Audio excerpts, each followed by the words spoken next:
নমস্কাৰ বন্ধুসকল আজি এডিআৰিৰ যিখন পেপাৰ হৈ গ'ল গ্ৰেজুৱেট লেভেলৰ সেইখনৰ ৰিজনিঙৰ প্ৰশ্ন উত্তৰ এই সেশনটো আপোনালোকৰ বাবে লৈ আহিছো যিসকলে নতুনকৈ ভিজিট কৰিছে চেনেলটো সাবস্ক্ৰাইব কৰি ল'ব তো ইয়াতে বুকলেট নাম্বাৰ যেটো আছিলে সেই বুকলেট খনৰ পৰা মই আপোনালোকক এই প্ৰশ্ন উত্তৰখিনি দিম তো প্ৰথম ৰিজনিং প্ৰশ্নটো এনেকুৱা আছিলে গ্ৰিডত থকা এ চিহ্নটোত কিহে প্ৰতিস্থাপন কৰিব ইয়াতে 9টা ঘৰ আছে তাতে প্ৰথমতে 13 450 30 এটা ৰিলেশনত আছে তো এই ৰিলেশনটো কি আমি হেইটো উলিয়াব লাগিব তো এই ৰিলেশনটো উলিয়াই আমি এটো উলিয়াব পাৰিম ইয়াতে ৰিলেশনটো জানিবৰ কাৰণে ইয়াতে ডাইৰেক্টলি মই সলিউশনটো আপোনালোকক দেখুৱাই আছো তো আপোনালোকে যদি চাই 450 ইয়াক যদি 30 ৰে হৰণ কৰে তেনে হলে পাব 15 আৰু 15 ৰ পৰা 2 বিয়োগ কৰিলে আপোনালোকে 13 পাব তো ঠিক তেনেকৈ তলৰ যেটো আছে 782 23 ৰে হৰণ কৰিলে আপোনালোকে পাব 34 তাৰ পৰা 2 বিয়োগ কৰিলে আপোনালোকে 32 পাব ঠিক তেনেকৈ ইয়াতে আমি এইটো উলিয়াবৰ কাৰণে 21 ৰ লগত 2 যোগ কৰিম 23 হ'ব 23ক 8 ৰে পূৰণ কৰিম 23ক 8 ৰে পূৰণ কৰিবলৈ আমাৰ ওলাব 184 তো অপচন বি টো ইয়াৰ শুদ্ধ উত্তৰ নেক্সট আমাৰ 12 নম্বৰটো এটা ৰিজনিঙৰ প্ৰশ্ন হয় এক 6 পিঠিয়া পাখা গুটিত বিন্দুসমূহ এনেদৰে আছে যাতে প্ৰতি বিপৰীত পিঠিৰ বিন্দুৰ মুঠ যোগফল সদায় সমান নিম্নলিখিত কোন জোড়া বিন্দু সংখ্যা পৰস্পৰ বিপৰীত পিঠিত নাই অৰ্থাৎ পাখা গুটি বা আমাৰ লুডু গুটি আমি বুলি ক'ব পাৰো তো লুডু গুটিটো এনেকুৱা ধৰণৰ হয় তো ইয়াৰে ইফালে এটা আছে যেটো আৰু ইফালে এটা আছে এইটো অদৃশ্য হৈ আছে তো ইয়াতে আপোনালোকে মন কৰক ইফালে যদি 1 আছে তলৰ ফালে ধৰি লওক 6 আছে অৰ্থাৎ 1 কে 6 কি হল 7 হল ঠিক তেনেকৈ এই পিঠিটোত ধৰি লওক 2 আছে তো ইয়াৰ বিপৰীত পিঠি এটো ইফালে থাকিব 5 অৰ্থাৎ 2 এ 5 7 ঠিক তেনেকৈ এই পিঠিটোত আছে 4 আৰু ইয়াৰ বিপৰীত পিঠিটো আছে 3 4 3 7 অৰ্থাৎ এই গুটে কেটা যদি আমি চাও মই জিকেটাৰ কথা কলো আপোনালোকক 2 5 1 6 3 4 এই কেটা হয় কিন্তু 1 4 টো নহয় 1 4 হলে বিপৰীত পিঠিৰ যোগফল বিলাক একে সমান নহব তো অপচন এটো ইয়াৰ শুদ্ধ উত্তৰ নেক্সট প্ৰশ্নটো চাব এগৰাকী আইতাই বনভোজত ৰান্ধি আছিল অৰ্থাৎ পিকনিক খাব গৈছে বনভোজটোত সামিল আছিল আইতা গৰাকীৰ পুত্ৰ আৰু পুত্ৰবধূ অৰ্থাৎ পুতেক আৰু বৰিয়েক আছিল নিজ নিজ পত্নীৰে হৈতে তেওঁলোকৰ 4জন পুত্ৰ আৰু 4 পুত্ৰৰ প্ৰতিজনৰে এজনকৈ পুত্ৰ আৰু দুজনকৈ জিয়াৰী অৰ্থাৎ ইয়াতে আইতা গৰাকী মেইনতে ৰাখিলো তাৰ পাছত আইতাৰ পুতেক বৰিয়েক আছে আৰু আইতাৰ পুতেকৰ 4টা পুত্ৰ আছে 4টা পুত্ৰৰ প্ৰতিকৰে খৈনিয়াকো লগত আছে তাৰ উপৰি 4 পুত্ৰৰে এটা পুত্ৰ আৰু দুগৰাকী জিয়াৰী কৈ আছে তো এনেকৈ মুঠ কেইগৰাকী মহিলা উপস্থিত আছিল হেতু সুধিছে তো ইয়াতে মুঠ মহিলাৰ সংখ্যা কিমান হ'ব অপচন সি 14 গৰাকী মহিলা আছিল তো আমাৰ নেক্সট ৰিজনিঙৰ প্ৰশ্নটো হৈছে পদত্ব 5টা সংখ্যা দিয়া আছে সব 736 269 এনেকৈ 5টা সংখ্যা দিয়া আছে কৈছে যে প্ৰতিটো সংখ্যাৰে অংককেইটা অৰ্ধক্ৰমত সজোৱাৰ পিছত প্ৰতিটো সংখ্যাৰে যিবিলাক অংক আছে যেনে 2 6 9 9 5 8 এইবিলাক অৰ্ধক্ৰমত সজাব দিছে তেনে ক্ষেত্ৰত যিটো সংখ্যা ওলাব সৰ্বোচ্চ সংখ্যাটো আৰু সৰ্বনিম্ন সংখ্যাকেইটাৰ মাজৰ পাৰ্থক্য উলিয়াব দিছে তো এইটো কৰিবৰ কাৰণে আমি সহজতে গোটেইখিনি তথ্য মিলাই লওঁ প্ৰথমতে তো ইয়াতে প্ৰতিটো সংখ্যাৰে ডাঙৰ অংকটো প্ৰথমতে হ'ব যেনে আমি যদি চাও এইটো প্ৰথমতে কৰিলো 9 8 5 এইটো আটাইতকৈ ডাঙৰ হ'ব কাৰণ 9 8 5 টো আটাইতকৈ ডাঙৰ হয় কিন্তু এইটো যদি চাও আমি 9 7 3 হয় তো এইটোতকৈ সৰু হয় আৰু আটাইতকৈ সৰুটো হ'ব এইটো ইয়াতে 7 6 3 আছে 7 6 3 তো 9 8 5 985 আৰু 763 পাৰ্থক্য কিমান হ'ব তো ইয়াৰ শুদ্ধ উত্তৰ হৈছে 222 অপচন এ টো ইয়াৰ শুদ্ধ উত্তৰ নেক্সট প্ৰশ্নটো চাব ইয়াতে এটা শৃংখলা দিছে 5 8 13 20 31 40 53 তো এই শৃংখলাটোত এটা অশুদ্ধ হৈ আছে তো হেতু উলিয়াব লাগে আমি তো এইটো কেনেকৈ অশুদ্ধ হৈ আছে হেতু আপোনালোকে জানিব লাগিব চাওক ইয়াতে মই এনেকৈ কৰি দিছো 5 8 13 20 31 ইফালে 31 40 আৰু 53 ইয়াতে চাওক 5 ৰ পৰা 8 হৈছে কেনেকৈ 3 যোগ কৰোতে হৈছে 8 ৰ পৰা 13 কেনেকৈ হৈছে ইয়াৰ লগত 5 যোগ কৰোতে হৈছে 13 ৰ পৰা 20 কেনেকৈ হৈছে 7 যোগ কৰোতে হৈছে মানে 3 ৰ পৰা 5 হৈছে 5 ৰ পৰা 7 হৈছে যিকিটা যোগ হৈছে আমাক দিয়া শৃংখলাটোৰ লগত সেইকেইটাও 2 2 কৈ আগবাঢ়ি গৈছে 3 ৰ পৰা 5 5 ৰ লগত 2 যোগ কৰি 7 ঠিক তেনেকৈ 7 ৰ লগত 2 যোগ কৰি ইয়াতে 9 হ'ব লাগে অৰ্থাৎ 20 ৰ লগত 9 যোগ কৰিলে আমি ইয়াতে পাব লগা আছিল 29 কিন্তু ইয়াতে বহুৱাই থৈছে 31 ঠিক তেনেকৈ 9 ৰ পিছত কি আহিব 11 29 ৰ লগত 11 যোগ কৰিলে ধুনীয়াকৈ 40 হ'ল হয় আৰু 40 ৰ লগত 13 যোগ কৰিলে 53 হ'ল হয় তো আমি ভুলটো পাইছো 31 অৰ্থাৎ অপচন বি টো ইয়াৰ শুদ্ধ উত্তৰ আছিলে তো নেক্সটটো মন কৰক তো এইটোৰ ক্ষেত্ৰত অকনমান খেলিমেলি হ'ব পাৰে আপোনালোকৰ মতামতটো জনাব এই ক্ষেত্ৰত মই যিমানখিনি পাৰি চেষ্টা কৰি আপোনালোকক উত্তৰটো দিব চেষ্টা কৰিছো তো ৰাইটাৰ টিচাৰ আৰু মিউজিচিয়ানৰ সম্পৰ্কটো কেনেকুৱা হ'ব পাৰে চাওক এগৰাকী ৰাইটাৰ টিচাৰো হ'ব পাৰে মিউজিচিয়ানো হ'ব পাৰে বা ঠিক তেনেকৈ এগৰাকী টিচাৰ ৰাইটাৰো হ'ব পাৰে মিউজিচিয়ানো হ'ব পাৰে বা এগৰাকী মিউজিচিয়ান টিচাৰ হ'ব পাৰে মিউজিকৰ টিচাৰে হওক তেনেকুৱাই হওক লগতে লিখিব পাৰে তো তেনে ক্ষেত্ৰত আমি এইটো শুদ্ধ উত্তৰ হিচাপে দিব পাৰো তো আপোনালোকৰ মতামতটো এই ক্ষেত্ৰত জনাব নেক্সট প্ৰশ্নটো আছিলে which is the odd one out of the least বিকল্প তালিকাত কোনটো অমিল অধ্যায় আগ কথা সূচী কিতাপ চাওক এখন কিতাপৰ ভিতৰতে সূচী আগ কথা অধ্যায় এইবিলাক থাকে তো ইয়াৰ অমিলটো হ'ব বুক যিহেতু বাকীবিলাক কিতাপখনৰহে এটা অংশ তো নেক্সট প্ৰশ্নটো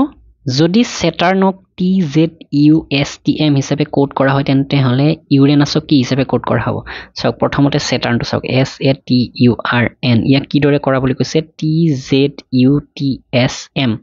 এছৰ পিছত টি হৈছে এৰ পিছত জেড হৈছে মানে উল্টি কৈছে আচলতে জেডৰ পিছত এ আহিছে ঠিক তেনেকৈ টিৰ পিছত ইউ আছে আকৌ এইটো টিৰ পিছত ইউ হৈছে বা আমি ওলোটা এটা প্লাস কৰিছে প্ৰথমটোত প্লাস দ্বিতীয়টোত মাইনাস ঠিক তেনেকৈ টিৰ লগত 1 প্লাস কৰিছে আকৌ ইউৰ লগত 1 মাইনাস কৰিছে আৰৰ লগত 1 প্লাস এনৰ লগত 1 মাইনাস ঠিক তেনেকৈ ইউৰেনাছ URANUS ইউৰেনাছটো ঠিক তেনেকৈ ইউৰ লগত +1 হ'ব ইউৰ পাছত কি হয় ভি আৰৰ পৰা -1 কৰা হৈছে বা আৰৰ আগতে যেটো আহিছে হেইটো লিখা হৈছে অৰ্থাৎ কিউ কিউৰ পিছতে আৰ বা আৰৰ আগত কিউ এৰ পাছত বি এনৰ আগত এম ইউৰ পাছত কি হয় ভি এছৰ আগত কি R V Q B M V R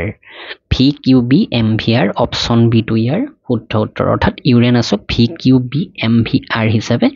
আমি কোড কৰিব পাৰো নেক্সট টু ডায়াগ্ৰাম দিছে which of the following is best depicted by the biogram তো ইয়াতে ডায়াগ্ৰামটো আমি বুজিব লাগিব সৰ্বোত্তমভাৱে চিহ্নিত কৰিছে কোনটো মেকুৰী হকত এন্দুৰ তো এটো মিলিব নোৱাৰে হকতটো মেকুৰীৰ লগত নাহে বা এন্দুৰ হকত হ'ব পাৰে মেকুৰী হকত হ'ব পাৰে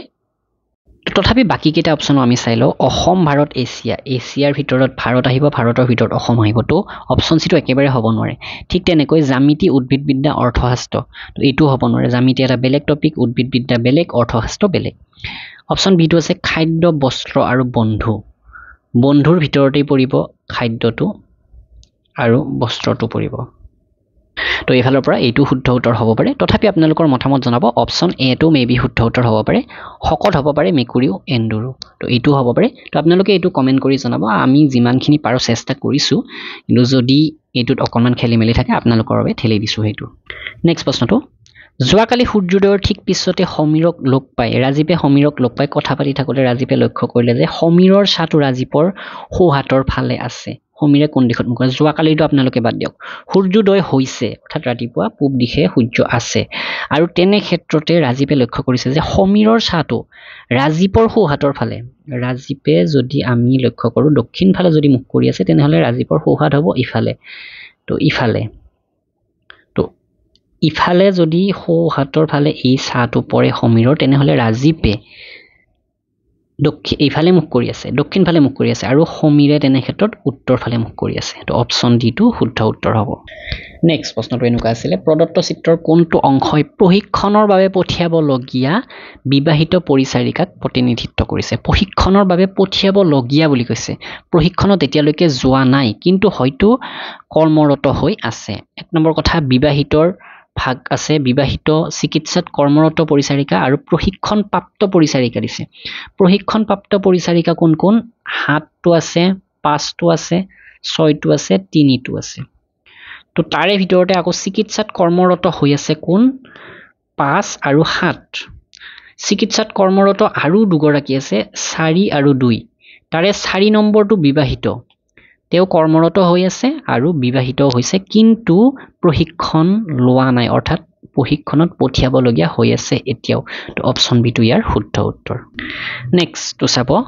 উমৈহতীয়া চানেকি অনুসৰণ নকৰা জোৰাটো চিনাক্ত কৰক চাওক 6 আছে অক্সিজেন আছে অক্সিজেনত 1 2 3 4 5 6টা ক্যাৰেক্টাৰ আছে 5 আছে আৰ্গন আছে আৰ্গনত 5টা ক্যাৰেক্টাৰ আছে 7 আছে কেডমিয়াম আছে CADMIUM 7টা ক্যাৰেক্টাৰ আছে 8 আছে ব্ৰোমিন আছে ব্ৰোমিনত কিন্তু 8টা ক্যাৰেক্টাৰ নাই 1 2 3 4 5 6 7টা হে আছে তো অপচন ডি টো ইয়াৰ শুদ্ধ উত্তৰ হ'ব নেক্সট অকনমান দীঘলীয়া ধৰণৰ দিছে যদি a + b ৰ অৰ্থ a টো উত্তৰ দিশত আছে a টো b ৰ উত্তৰ দিশত আছে a% b ৰ অৰ্থ হৈছে a b ৰ পূব দিশত আছে a - b ৰ অৰ্থ হৈছে a b ৰ পশ্চিমত আছে এতেকে নেপচুন পাৰ্সেন্ট শনি প্লাস ইউৰেনাস মাইনাস বৃহস্পতি কি হ'ব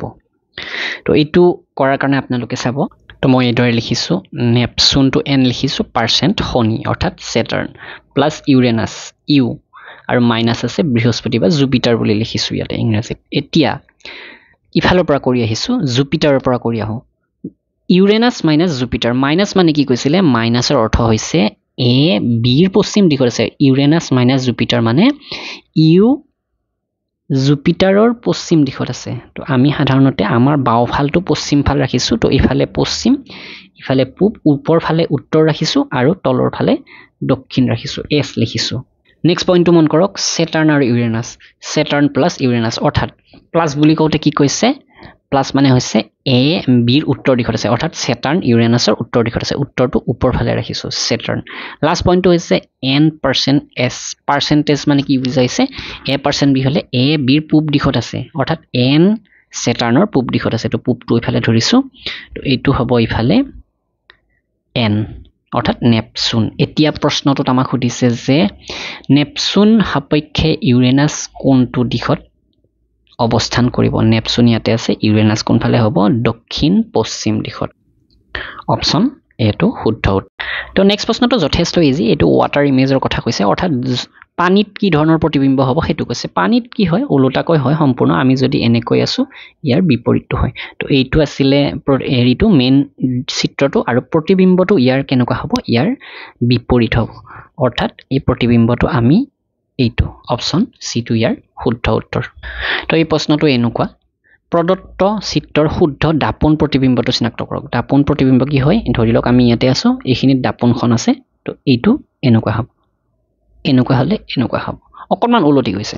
তো ইয়াৰ যেটো শুদ্ধ প্ৰতিবিম্ব হেতু হ'ব এইটো অপচন বি তো এইখিনি আপোনালোকক দিলো যিখিনি সম্ভৱ হয় আমাৰ জৰিয়তে সেইখিনি আপোনালোকৰ বাবে আগবঢ়ালো আৰু ইয়াতে যিখিনি আমি উত্তৰ উলিয়াব পৰা নাই সেইখিনি আপোনালোকক কৈছো এইটো কমেন্ট কৰি আপোনালোকে জনাব ডাইৰেক্টলি উত্তৰ উলিয়াব পৰা নাই বুলিও কোৱা নাই চেষ্টা কৰিছো কিন্তু অকনমান সন্দেহ আছে তো আপোনালোকক কৈছো ইয়াৰ আগৰ জিকে সেশনটো এটা দুটা আমি হয়তো ভুল কৰিছো এইটো আৰু সেইখিনি ভুল কমেন্টত আপোনালোকক দি দিছো ওয়েবসাইটত সাৰ্চ কৰোতে বা তেনেকুৱা যিবোৰ সাউচত বিচৰা যায় তাৰ পৰা কেতিয়াবা অকনমান খেলিমেলি তথ্য আহি যায় তো তাৰ কাৰণে ভুল হৈ যায় তাৰ কাৰণে ক্ষমা কৰি দিব ভিডিওটো লাইক কৰক শেয়াৰ কৰক ধন্যবাদ